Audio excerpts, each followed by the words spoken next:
আপনারা দেখছেন local news, সব দিন সারাদিন বাংলা জাগো, নিরপেক্ষই লক্ষ্য।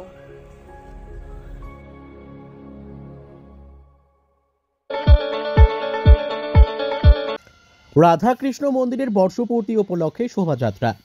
হিন্দু ধর্মে মাঘ পূর্ণিমার গুরুত্ব অপরিসীম। বৌদ্ধ ধর্মাবলম্বীদের কাছেও মাঘী পূর্ণিমা অত্যন্ত পবিত্র।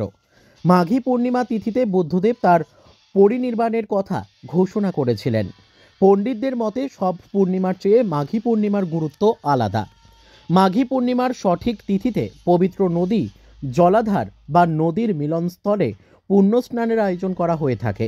এদিন পুণ্যস্নানের দ্বারা পাপ কমে যায় ও মানুষের মনস্কামনা পূর্ণ হয়। গত বছর মাঘী পূর্ণিমা তিথিতে ক্ষীরপাইয়ে রাধাকৃষ্ণের মন্দির প্রতিষ্ঠা হয়। আজ তার বর্ষপূর্তি ঘিরে ক্ষীরপাইয়ে বিশেষ শোভাযাত্রার আয়োজন করা হয়। আপনারা দেখছেন সত্যের সন্ধানে নিরপেক্ষই লক্ষ্য। সব ধরনের খবরের আপডেট পাওয়ার জন্য ইউটিউব চ্যানেলটি সাবস্ক্রাইব করুন, ফেসবুক পেজটি ফলো করুন, লাইক কমেন্ট শেয়ার করতে ভুলবেন না।